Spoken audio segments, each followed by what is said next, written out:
चलिए आज एक फ़ंड के बारे में आपसे डिस्कस करते हैं। HDFC capital builder plan, regular growth option, Google finance.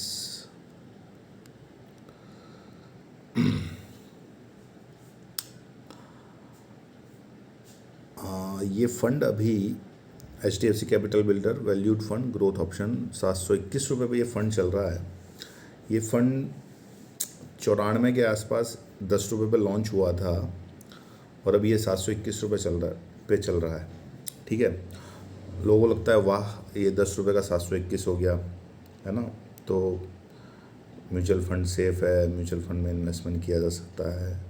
लेकिन आपको ये समझना भी ज़रूरी है कि केवल ये फ़ंड ही नहीं, बहुत से फ़ंड अपने अच्छे लेवल तक अभी जिस मुकाम पे है उस मुकाम पर आने से पहले उन्होंने बहुत ही पेनफुल टाइम भी देखा है। अभी रिसेंटली जो लोगों ने म्यूचुअल फ़ंड में शुरू किया उनको लगता है नहीं यार म्यूचुअल फ़ंड में डालो तो सीधा ही 2 साल में 3 साल में पैसा डबल होता है। That's a different story, but reality is different. You have to expect calculative return from your mutual fund, क्योंकि जो अभी रिसेंटली हुआ है वो हर बार होगा ये ज़रूरी नहीं है। अच्छे की उम्मीद कर सकते हैं, लेकिन जो रियलिटी है उसको भी जानना ज़रूरी है, क्योंकि जब से नए इन्वेस्टर पिछले 2-4 सालों से घुसे उन्होंने नेगेटिव वाली कोई चीज़ देखी नहीं है। तो चलो थोड़ा देखते हैं, नेगेटिव भी होता है म्यूचुअल फंड में। HDFC का अभी मैं इसका पूरा मैक्स इसकी पूरी जन्म कुंडली खोलता हूँ तो ये फ़ंड कब लॉन्च हुआ था और इसकी किस किस पड़ाव से जो गुजरना पड़ा ये भी आप देखिएगा इसमें। ये फ़ंड देखिए आप 1994 में, हाँ लगभग जनवरी के आसपास, फरवरी के आसपास ये लॉन्च हुआ था 10 रुपये पे। जब कोई फ़ंड लॉन्च होता है तो उसका NFO आता है जिसमें कि अलॉटमेंट सबको मिलता है, सबको IPO की तरह नहीं जिसमें किसी को मिले नहीं। खैर सब इसकी वैल्यू समझते नहीं हैं, लेकिन आप देखिए ये जब 10 रुपये पे लॉन्च हुआ था उसके बाद ये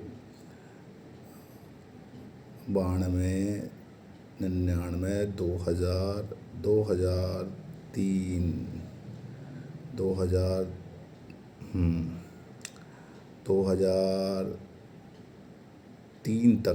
2003 तक ये लगभग अपनी कॉस्ट के आसपास, लागत के आसपास ही रहा। मतलब 10 साल तक इसने कुछ रिटर्न नहीं दिया। और उसके पहले तो ये आधा भी हो चुका था, आधा 6-5 रुपये समथिंग, यस 5 रुपीज़ 71 पैसा 1996 में। उसके बाद मतलब 14 रुपये से ये फिर वापस थोड़ा बीच में 14 रुपये तक गया था, उसके बाद ये वापस 10 रुपये तक, और वहाँ से फिर इसने अपनी परफॉर्मेंस देना शुरू करी और ये वहाँ से 104 रुपये तक गया 2007 तक। 1994 से 2007 तक 4 रुपये तक। और जब 2008 की मंदी, अगर आपको याद होगा, कोई पुराने म्यूचुअल फंड बाज़ार में काम करने वाले हैं, तो 2008 में जो मंदी आई थी उसमें ये गिर के नीचे 46 रुपये तक आ गया, 45 रुपये तक, 44।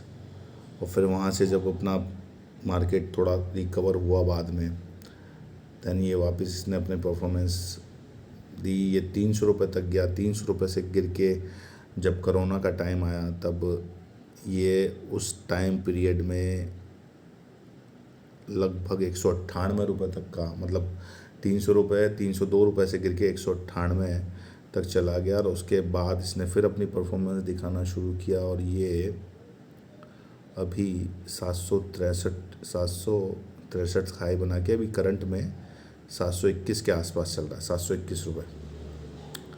तो कहने का मतलब ये है कि म्यूचुअल फंड को भी अपने बुरे टाइम से गुजरना पड़ता है, और ये बात अगर आपको समझ में आती है तो ही आप इसमें इन्वेस्ट करें। Otherwise FD is best for no risk taker.